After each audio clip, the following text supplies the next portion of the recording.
안녕하세요. 화학의 날개를 달자 새빨간 화학의 한쌤입니다. 1, 2강 수업을 잘 들었을 텐데 여러분들이랑 처음으로 온라인 수업을 하는 거라서 많이 긴장되는데 잘 봐줬을 거라 생각하고 이번 강의 이어서 진행하도록 하겠습니다. 지난 시간에 배웠던 내용을 한번 복습해 볼 건데 우리가 지난 시간에 기체에 대해서 한번 점검해 보는 시간을 가졌고요. 보일의 법칙에 대해서 한번 복습해 봅시다. 보일의 법칙의 기본적인 방정식 형태는 이런 형태로 되어 있는데 얘를 그래프로 그려보면은 여기 보이는 것처럼 P와 부피가 서로 반비례 관계에 있죠? 쟤를 조금 더 변형시키면 이런 방정식을 얻을 수가 있는데 우리가 각각의 P와 V를 X, Y로 두는 게 아니라 P는 X로 두고 그리고 V분의 1은 Y로 둔다면 P와 즉 압력과 부피분의 1과의 관계는 이런 정비례 방정식을 가질 수가 있습니다. 자, 세 번째 마지막으로 변형한 거는 압력과 부피를 아무리 곱해도 K라는 일정한 값을 갖는다라는 표현으로 우리가 방정식으로 표현할 수가 있는데요. 얘를 그래프로 그려보면은 압력과 부피, 즉 온도가 일정할 때 압력과 부피를 아무리 곱해도 일정한 값이 나오기 때문에 얘를 y라고 뒀을 때 우리는 항상 k 값을 갖는 상수함수로 나타낼 수가 있습니다. 그래서 마지막 방정식을 변형을 시키면 우리가 문제 푸는데 유리한 P1, V1은 P2, V2는 K로 일정하다. 따라서 이 공식을 여러분들이 문제에 적용시키면은 잘 풀 수 있을 거라고 생각해요. 그래서 복습은 여기까지 마치도록 하고 이번 시간에 배우게 될 내용은 두 번째, 바로 샤를 법칙입니다.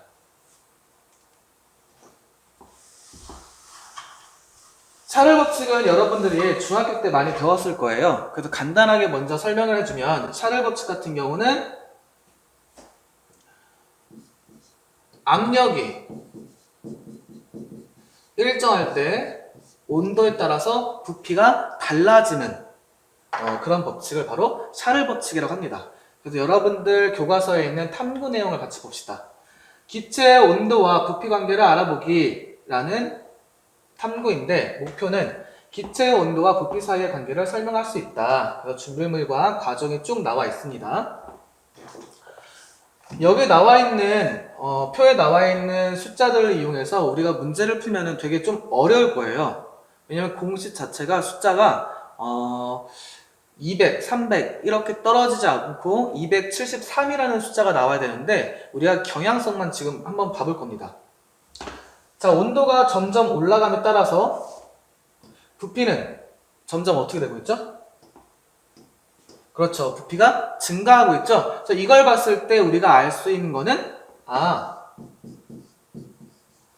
온도가 증가하면 부피도 증가하는구나. 이게 무슨 법칙이다? 바로 샤를 법칙이라고 할 수가 있습니다. 정확하게 비례라고는 할 수는 없지만 온도가 증가하면 부피가 증가한다라는 결론을 내릴 수가 있습니다. 온도 변화에 따른 기체의 부피 그래프를 모는 종이에 한번 그려보자. 그래서 아까 전에 나왔던 그 표를 모는 종이에 이렇게 그려보면 됩니다. 그냥 눈으로만 같이 봐보도록 합시다. 정확하게 나타낼 수 없기 때문에 눈으로만 지금 같이 확인해보는 시간을 갖도록 해요. 두 번째, 정리 1에서 그린 그래프의 기울기를 구해보자. 우리가 그래프의 기울기를 구할 때는 증가한 x값, 증가한 y값, 즉 증가한 x값분의 증가한 y값이 기울기라고 하는 것을 알고 있어야 됩니다. 이건 수학 시간에 많이 배웠었죠? 모르는 학생들은 지금 이걸 보고서 기울기가 x값의 증가량분의 y값의 증가량이구나. 이거를 다시 한번 확인해 주면 돼요. 그래서 예시 답안 너무나도 어이없게 273분의 1로 떨어졌어요. 근데 실제로 이 그래프를 확인해 보면 이렇게 273분의 1로 떨어지진 않아요. 그래서 그 경향성만 보자고 선생님이 한 겁니다. 세 번째, 그래프의 그린 선이 원점 0,0을 지나려면 어떻게 해야 하는지 한번 토의해보자 라고 되어 있죠? 여기 그래프를 선생님이 선으로 한번 이어볼게요. 과연 0,0을 지나는지.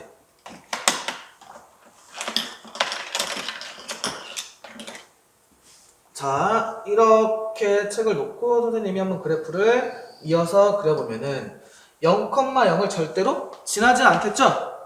잘 보면 지나진 않아요. 0,0을. 그러면 이 그래프가 0,0을 지나게 하려면 어떻게 되느냐? X축으로 당겨주면 돼요. 더 그래프를 이어서 그려보면은 언젠가는 이 그래프는 이 X축에 닿을 거예요. 그러면 이 크기만큼 X축으로 당겨가지고 오면은 X축 방향으로 평행이동하면서 이렇게 빨간색 선과 나란한 그래프가 새로 생기겠죠? 그래서 X축으로 당기면 된다. 그래서 여기 써있는 것처럼 X축의 각 값에 273을 더해서 나타낸다. 즉 정리 1의 직선을 X축, 여기 X가 빠졌네요. X축으로 273만큼 평행 이동하면 된다 라고 쓰여 있습니다. 이것도 그냥 경향성만 같이 볼 거예요. 뒤에서 다시 한번 자세히 배워보도록 합시다. 요 문제도 약간 억지가 있긴 한데 그냥 같이 보기만 할 거예요. 온도랑 273을 더한 다음에 그 값을 부피로 나누게 되면은 얼마가 나오는지 각각 알아보자 이런 내용인데 숫자들을 보니까 13.6, 13.7, 13.8, 13.8, 13.8로 거의 비슷비슷하죠? 즉 무슨 말이냐? 우리가 구한 섭씨 온도에 273을 더한 다음에 그 값을 부피로 나누면 항상 일정한 값이 나온다는 걸 의미해요. 이것도 좀 내용이 어려운데 뒤에 가서 다시 볼 거예요. 다섯 번째, 압력이 일정할 때 기체의 온도와 부피와의 관계를 한번 토의해보자. 압력이 일정할 때 기체의 부피는 섭씨 온도에 273을 더한 값에 정비례한다. 일정하기 때문에 정비례하는 그래프가 나오겠죠? 그래서 실제 샤를 법칙에 대해서 어떻게 그래프를 그릴 수 있는지 알아보도록 합시다.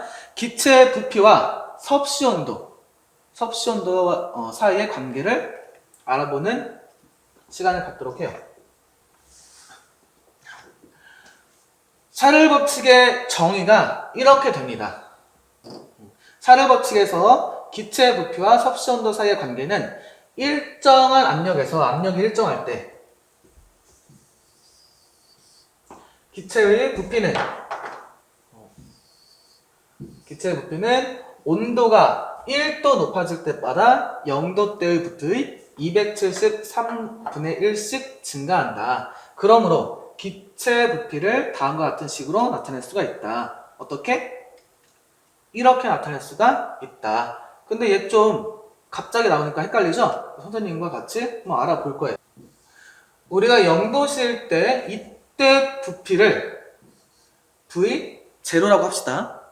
그렇다면은 1도실 때는 부피가 얼마냐?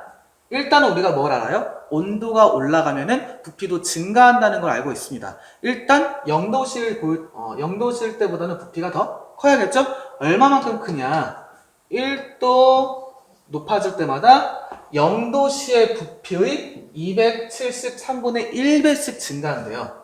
1도 증가할 때마다 0도실 때 부피보다 얼마만큼? 273분의 1만큼 0도실 때 부피가 V0죠. 그때보다 273분의 1만큼 더 크다라고 했으니까 처음 부피 V0에 이만큼을 더해줘야겠죠?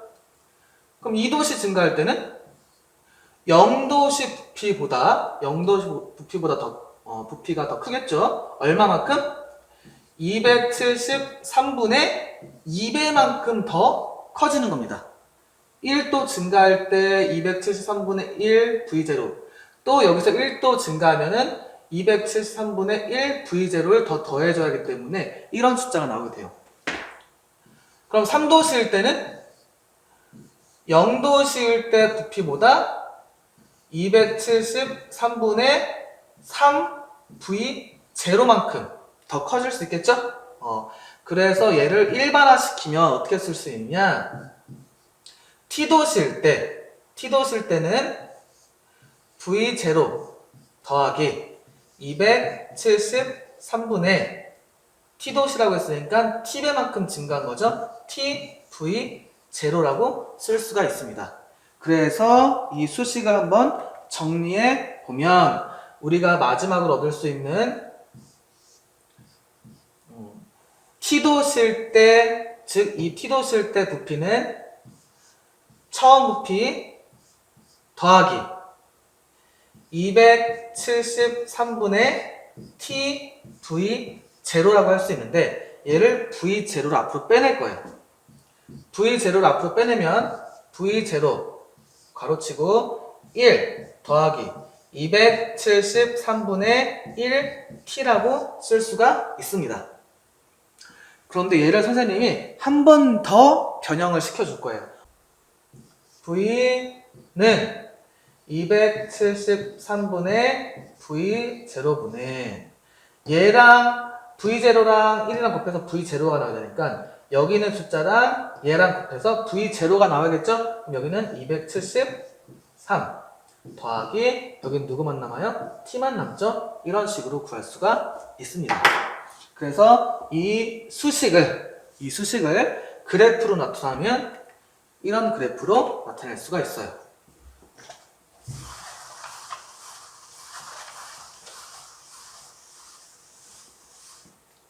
자, 이 그래프를 다시 한번 선생님이 여기 위에다 나타내 볼게요.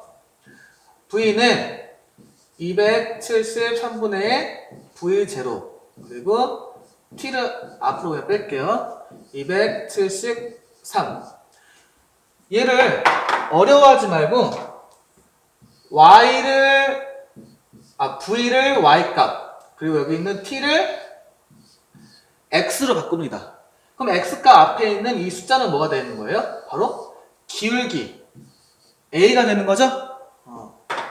그래서 잘 보면은 여기에 섭씨온도 T와 그리고 부피 V에 관련된 그래프가 나옵니다. 그래서 T를 X로 놓고 부피를 Y라고 둔다면은 이 수식을 그대로 그래프로 그려주면 되겠죠? 그래서 기울기를 잘 보면은 273분의 V0 X값 증가량분의 Y값 증가량이 기울기라고 했죠. 여기 보이는 것처럼 273 그리고 V0 일치하는 거 맞죠? Y절편이랑 X절편 한번 구해봅시다. Y절편을 구하기 위해서는 우리가 X값에다가 얼마를 집어넣으면 돼요? 0을 집어넣으면 되겠죠. 그럼 여기다 0을 집어넣으면 그대로 0을 집어넣어 풀어볼게요. Y는 273분의 V0 그리고 0 플러스 273 그럼 0이기 때문에 273 사라지면서 Y는 V0가 납니다. 그래서 V0 즉 0도실 때는 아까 전에 우리가 V0라고 했었죠? V0 값이 나오고요. 두 번째로 X절편 한번 구해봅시다. 마이너스 273이 나오는지 X절편을 구하기 위해서는 Y값이 0이 돼야겠죠? 그래서 여기다 0을 집어넣으세요. 0은 273분의 V0 그리고 T 플러스 273 그럼 이 괄호 안에 있는 걸 계산해 봅시다. 계산하면 어떻게 나오냐? 이걸 계산하기 전에 273분의 V0를 왼쪽 항으로 넘기면 어차피 0 곱하기 요 V0분의 273이 되니까 즉 273분의 V0 역수를 여기다 곱하면 0이 되죠 여전히? 그럼 0은 T 플러스 273 그럼 T는 얼마 나와요? 마이너스 273이 나옵니다. 따라서 X절편 같은 경우는 영하 273도가 나오게 되는 거예요. 잘 이해되셨나요? 그래서 여러분들이 이 샤를 법칙의 그래프를 보는 눈을 가져야 되는데 수학의 그래프와 직선 그래프와 연계를 해서 이 그래프 그리는 방법을 한번 알아야 됩니다.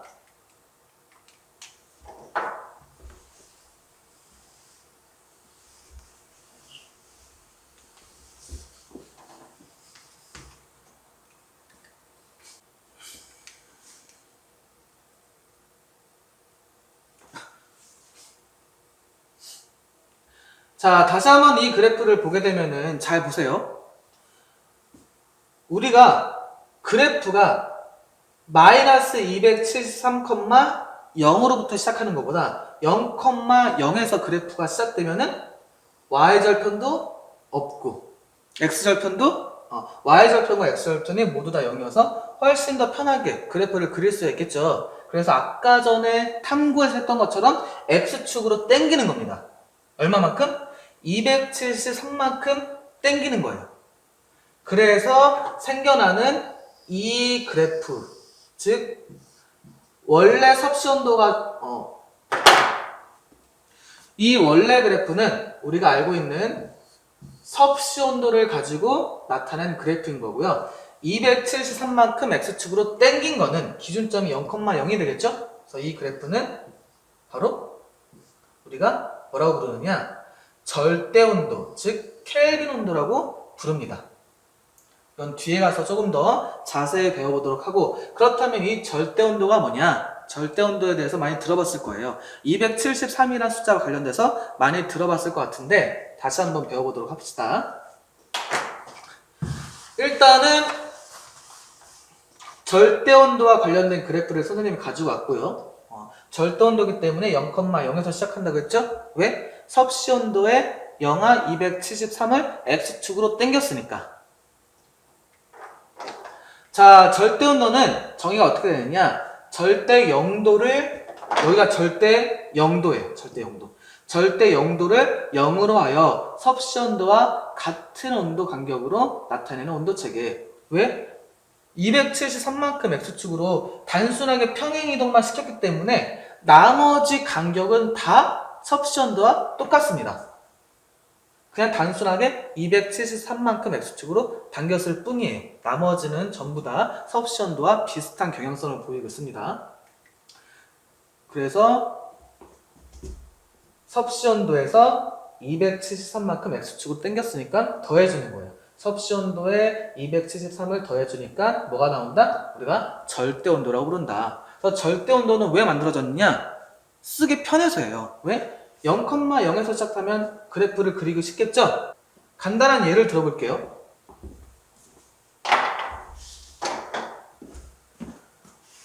만약에 영하 273도입니다. 그럼 얘를 절대 온도로 바꾸면 어떻게 바꿀 수 있느냐? 여기다가 단순하게 얼마를 더한다? 273을 더해주면 돼요. 그럼 273을 더하면 단위를 그냥 무시해버리고 얼마가 나온다? 절대 0도가 나옵니다. 0켈빈.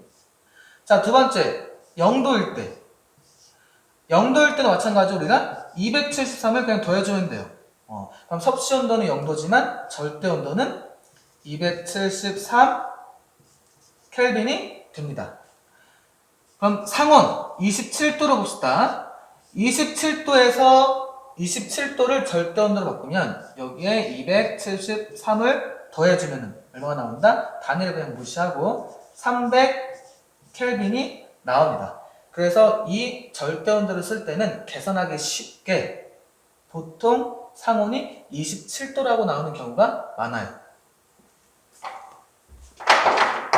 그럼 절대 0도는 뭐냐? 영하 273도에서 기체의 부피는 0으로 수렴하는데 이 온도를 바로 뭐라고 부른다? 그렇지. 절대 0도라고 부릅니다. 뒤에서도 다시 한번 배우겠지만 여기 잘 보면은 점선으로 되어 있어요. 왜 점선으로 되어 있느냐? 실제로 기체가 온도가 점점 온도가 낮아지면 부피가 점점 줄어들겠죠? 그런데 기체가 한없이 줄어들면서 0이 되진 않아요. 왜 0이 되진 않아? 물질이 모이면은 뭉치게도 얘가 기체가 아니라 상태 변화라는 걸 하게 됩니다. 그럼 상태 변화라는 걸 하게 되면은 액체가 됐다가 다시 고체가 되겠죠. 고체가 됐을 때 부피가 0이 되지 않고 일정한 부피를 유지하게 되는데, 그래서 실제로는 이런 식으로 0에 수렴하지 않기 때문에 여기에서 상태 변화가 하기 때문에 여기부터는 우리가 임의로 만약에 기체만 존재한다면 모든 상태, 고체랑 액체라는 상태가 없고 기체라는 상태만 있다면 이렇게 0에 수렴할 것이다 라고 해서 내삽을 해준 겁니다. 알겠어요? 그래서 예상을 해준 거예요. 실제는 아니고.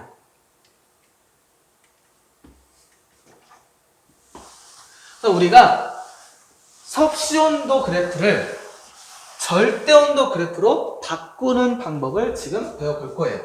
앞에서 섭씨온도 그래프와 절대온도 그래프 다 배웠죠? 그러니까 이 두 개를 합쳐서 한번 같이 알아보는 시간을 갖도록 할 겁니다. 일단 아까 말했던 것처럼 이쪽으로 점선을 나타내는 이유는 바로 상태 변화하기 때문에 쭉 기체로 되는 게 아니라 기체 상태에서 액체에서 고체가 되기 때문에 부피가 0이 되지 않겠죠? 그래서 어느 정도 부피를 가지고 있지만 기체 상태로만 있다고 가정했을 때 이런 식으로 수렴할 수 있다라고 그래프를 나타낸 겁니다. 그래서 이때의 그래프를 우리가 이런 식으로 표현할 수 있다고 했어요. 이렇게 273분의 V0를 빼면은 괄호 안에 273 더하기 섭씨온도 T 이렇게 쓸 수 있다고 했죠. 더 편리하게 쓰기 위해서 섭씨온도 그래프를 쓰게 되면 불편하니까 어떻게? 온도축으로, 즉 X축으로 273만큼 평행이동 시킵니다. 그래서 기울기는 그 대신 변해 안 변해요? 안 변해요. 그대로 가져가요. 273분의 V0를 그대로 가져가요. 그래서 273 더하기 섭씨온도를 절대온도다. 그래서 새롭게 표현하면은 이런 절대온도 그래프를 가질 수가 있고, 그리고 여기에 있는 수식을 다시 절대온도로 나타내게 되면은 이렇게 절대온도로 표현할 수가 있습니다. 그래서 이 값은, 이 기울 값은 항상 일정하기 때문에 우리가 뭐라고 둔다? K라고 비례상수로 놓을 수가 있습니다. 그럼 따라서 절대온도와 부피는 서로 어떤 관계가 있다? 비례 관계에 있다. 섭씨온도하고 부피의 관계는 비례 관계는 아니에요. 정확히 정비례 관계는 아니기 때문에 우리가 절대온도로 바꾸면은 정비례 관계라고 할 수가 있습니다. 그래서 기체의 양이 일정할 때, 그리고 일정한 압력일 때 저 두 가지 조건이 있어야 돼요. 기체의 부피는 절대온도에 어떻게 한다? 정비례한다. 즉 비례한다 라고 할 수가 있겠죠.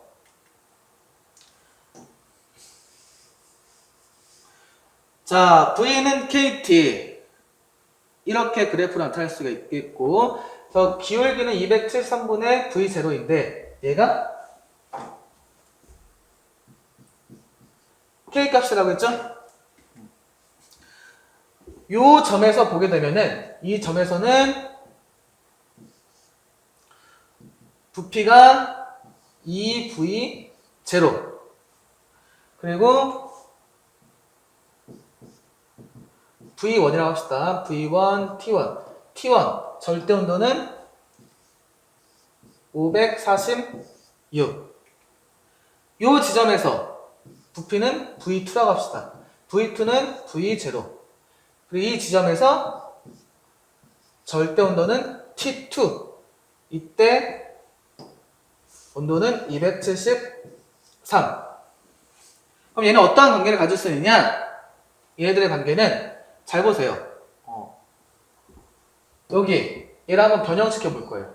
변형시키면 절대온도분의 부피는 K로 항상 일정한 값을 갖게 됩니다. 그럼 얘도 계산해 볼게요. 어떻게 계산해? T1분의 V1이라고 계산하면은 546분의 2V0. 그럼 계산하면 약분 되니까 273분의 V0가 됩니다. 얘를 계산해 볼게요. T2분의 V2 얘는 273분의 V0. 결국 이 둘의 값이 어떻게 됐습니까? 절대온도, 즉 부피를 절대온도로 나누니까 이 두 값이 같아졌어요. 뭘로 같아졌어요? 바로 기울기인 K 값으로 같아졌죠? 그래서 도일 법칙과 마찬가지로 이제 새로운 공식을 만들 수가 있는데 어떤 공식이냐? T1분의 V1은 T2분의 V2는 K라는 공식을 얻을 수가 있고 얘는 문제풀이 하는데 매우 중요한 공식입니다. 꼭 알아둬야 돼요. 알겠죠? 그래서 한번 새빨간 내신, 여러분들의 내신 문제와 관련해 있는 문제를 일시정지를 일단 먼저 하고 풀어보도록 합시다. 선생님 일단 지워줄게요. 자, 일시정지하고 문제를 한번 풀어보세요.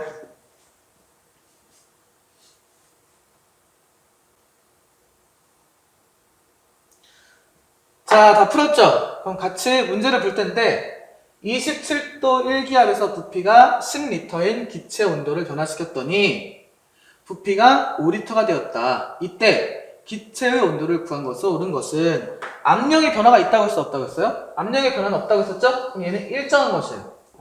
일정한 값입니다. 1기압이라는 건. 그 대신 온도가 처음에는 27도였어. 그럼 얘를 뭐라고 하냐? T1이라고 해줘요. 그리고 부피가 10리터였어. 부피도 이따 변할 거죠? 그럼 얘는 V1이에요. 그리고 부피가 얼마로 됐대요? 온도를 변화시켰더니 5리터가 됐대. 얘는 V2. 이때 기체의 온도를 구하라고 했죠?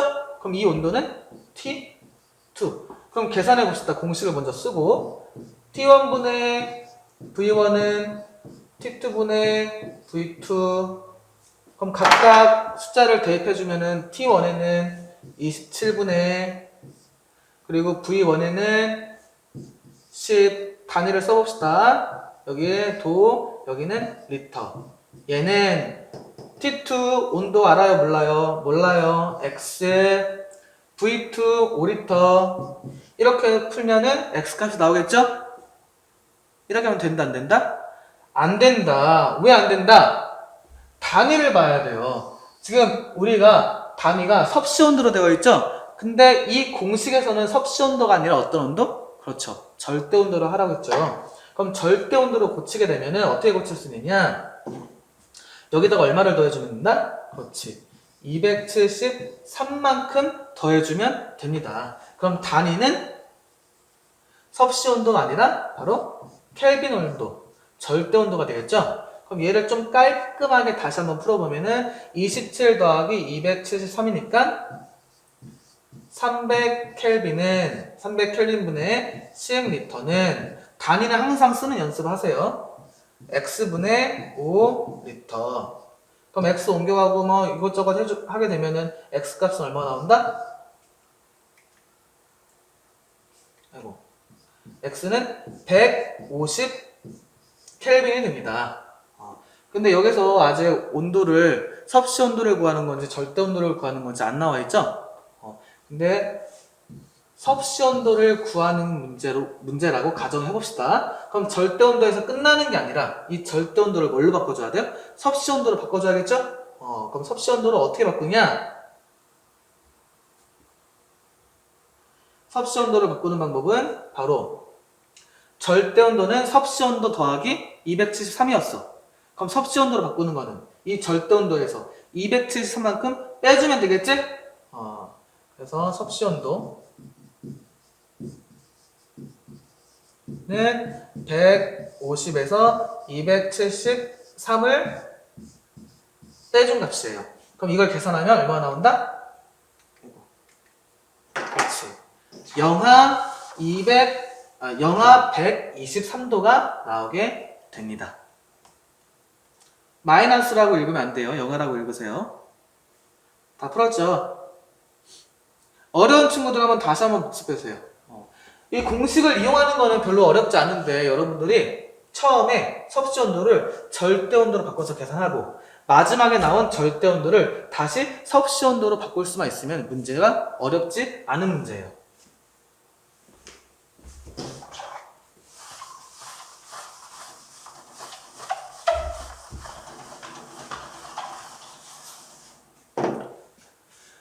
자, 이제 샤를 법칙이 일상생활에서 어떻게 이용되는지 같이 볼 건데 찌그러진 탁공을 뜨거운 물에 넣으면 탁공이 펴진다. 사실 탁공이 찌그러지면 거의 수명에 닿았기 때문에 새로 사면 돼요. 얼마 안 하기 때문에. 근데 굳이 이 탁구공을 샤넬 법칙을 이용해서 펼치고 싶은 사람들은 뜨거운 물에 찌그러진 탁구공을 넣으면은 뜨거운 물 때문에 온도가 올라가서 탁구공 내부에 있는 기체가 팽창하려고 합니다. 그래서 팍 펴져요. 집에서 한번 해보세요. 냄비에다 물을 끓인 다음에 탁구공 찌그러뜨려서 냄비 안에다가 이렇게 넣어놓으면은 탁구공이 확 펴집니다. 자, 두 번째. 자동차 타이어는 추운 겨울철이 여름철보다 부피가 줄어들어 공기를 더 주입해야 된다. 여름에 차를 신나게 타고 갔어. 여름에는 날씨가 덥기 때문에 타이어 안에 기체가 팽팽하게 팽창되어 있는 상태야. 근데 겨울이 점점 다가오면서 얘네들이 수축을 하겠죠. 왜? 온도가 내려갔기 때문에 부피도 줄어들겠지. 따라서 타이어가 헐거워질 수도 있어요. 그렇기 때문에 겨울이 되면은 타이어에 바람을 넣어줘야 됩니다. 자, 세 번째. 풍선을 액체 질소에 넣으면 액체 질소라는 것은 매우 온도가 낮은 상태겠죠? 쭈그러들고 꺼내면 다시 원래 모양이 된다. 액체 질소 온도가 낮은 곳에 풍선을 넣으니까 부피는 줄어들고 다시 꺼내면 상온 상태로 온도가 올라가니까 부피가 증가하게 됩니다. 마지막 열기구에, 이거는 우리가 맨 처음에 생강열기에 대한 해답이죠. 열기구에 열을 가하면 기체의 부피가 팽창하여 밀도가 줄어들어 위로 뜬다.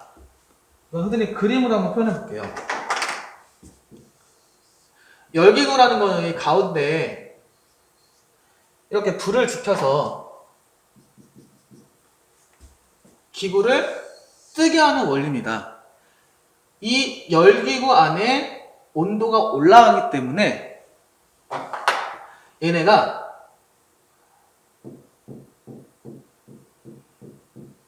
온도가 올라가면 기체하고 기체 사이의 거리가 더 멀어지겠죠? 거리가 더 멀어지기 때문에 밖에 온도가 낮은 애들은 이런 식으로 조금 더 촘촘하게 있어요. 그럼 상대적으로 같은 공기인데 이 바깥에, 즉 열이 없는 부분은 얘네들이 밀집해 있는 거고 이 안에는 얘네들이 멀리 떨어져 있어요. 그럼 같은 부피 안에 들어있는 기체의 양은 얘가 더 많겠죠? 즉 밀도는 외부가 더 큽니다. 그래서 열기구 외부가 밀도가 크고 열기구 내부는 밀도가 작기 때문에 밀도에 의해서 열기구가 뜰 수 있는 거예요. 그래서 얘는 밀도 개념이 들어간다는 거 우리가 꼭 알아야 되는 내용입니다. 자, 생각 더하기. 기체를 계속 냉각해도 샤를 법칙에서 예상한 것과 같이 기체 부피는 0이 되지 않는다. 극가닥은 무엇인지 토해보자. 아까 전에 그래프를 보면은 그래프가 쭉 섭씨 온도일 때 또는 절대 온도일 때 내려가다가 점선으로 표시가 됐죠? 이렇게 점선으로 표시되는 이유는 뭐라고 했어요? 그렇죠. 무슨 이유? 바로 상태 변화를 하기 때문에 그래요. 그래서 샤를 법칙은 뭐에만 적용된다? 액체, 고체는 적용되지 않고 기체만 적용되더라. 따라서 기체 온도를 계속 낮추면 기체는 액체나 고체가 되므로 샤를 법칙에서 예상한 것처럼 부피가 0이 되지 않는다. 그래서 우리가 임의로 그냥 점선으로 표시하는 것이다. 자, 개념 짚어보기 일시 정지하고 여러분들 문제를 한번 풀어보세요.